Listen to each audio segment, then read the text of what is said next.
ಪಾರ್ಲರ್ಗೆ ಹೋಗಿ ಪೆಡಿಕ್ಯೂರ್ ಮಾಡಿಸ್ಕೋಬೇಕು ಅಂತೇಳಿ ದುಡ್ಡು ಖರ್ಚು ಮಾಡೋ ಅವಶ್ಯಕತೆ ಇಲ್ಲ. ಮನೆಯಲ್ಲೇ ತುಂಬ ಚೆನ್ನಾಗಿ ಪೆಡಿಕ್ಯೂರನ್ನು ಮಾಡ್ಕೋಬಹುದು. ಒಂದು ಬಕೆಟ್ ಅಥವಾ ಬೇಷನ್ನಲ್ಲಿ ಬಿಸಿನೀರನ್ನು ತೊಗೋಬೇಕಾಗತ್ತೆ. ಉಗುರು ಬೆಚ್ಚಗಿರೋಂಥ ಬಿಸಿ ನೀರು. ಅದಕ್ಕೆ ಕಲ್ಲುಪ್ಪನ್ನು ಹಾಕ್ಕೋಬೇಕು. ನಂತರ ನಿಂಬೆಹಣ್ಣಿನ ರಸವನ್ನು ಇಂಟ್ಕೋಬೇಕು. ಯಾವುದಾದ್ರೂ ಒಂದು ಶಾಂಪೂನ ಹಾಕ್ಕೋಬೇಕಾಗತ್ತೆ. ಈ ನೀರಲ್ಲಿ 5 ನಿಮಿಷಗಳ ಕಾಲ ಪಾದನ ಇಟ್ಕೋಬೇಕಾಗತ್ತೆ. ನಂತರ ಒಂದು ಬ್ರಷನ್ನು ತೊಗೊಂಡು ಅದಕ್ಕೆ ಸ್ವಲ್ಪ ಶಾಂಪೂನ ಹಾಕ್ಕೊಂಡು ನಂತರ ಬೆರಳುಗಳ ಮಧ್ಯದಲ್ಲಿ ಉಗುರಿನ ಹತ್ರ ಎಲ್ಲ ಕಡೆ ಬ್ರಷಿಂದ ಉಜ್ಕೋಬೇಕು. ನೆಕ್ಸ್ಟ್ ಒಂದು ಸ್ಕ್ರಬ್ಬರ್ ನಾರನ್ನು ತೊಗೊಂಡು ಉಜ್ಕೋಬೇಕಾಗತ್ತೆ. ಎರಡೂ ಪಾದಗಳನ್ನು ಇದೇ ರೀತಿ ಉಜ್ಕೋಬೇಕು.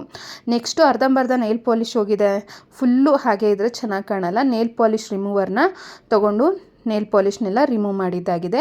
ಮತ್ತೊಂದು ಸತಿ ನೀರಿನಲ್ಲಿ ಕಾಲಿಟ್ಟು ಸ್ಕ್ರಬ್ಬರಿಂದ ಉಜ್ಕೊಂಡು ಚೆನ್ನಾಗಿರೋವಂಥ ವ್ಯಾಸ್ಲಿನ್ ಅಥವಾ ಮಾಯ್ಶ್ಚರೈಸರ್ನ ಕಾಲಿಗೆ ಹಚ್ಚಿದರೆ ಮನೆಯಲ್ಲೇ ಎಷ್ಟು ಈಸಿಯಾಗಿ ಪೆಡಿಕ್ಯೂರನ್ನು ಮಾಡ್ಕೊಂಡಿದ್ದು ಹಾಗೆ ಹೋಯ್ತು ನೋಡಿ. ಫೈನಲಾಗಿ ನೇಲ್ ಪಾಲಿಶನ್ನು ಹಾಕಿದ್ದಾಗಿದೆ. ಮೊದಲೇಗಿತ್ತು, ನಂತರ ಆಗಿದೆ. ಟಿಪ್ಸ್ ಇಷ್ಟ ಆದರೆ ಲೈಕ್ ಕೊಟ್ಟು ಶೇರ್ ಮಾಡಿ.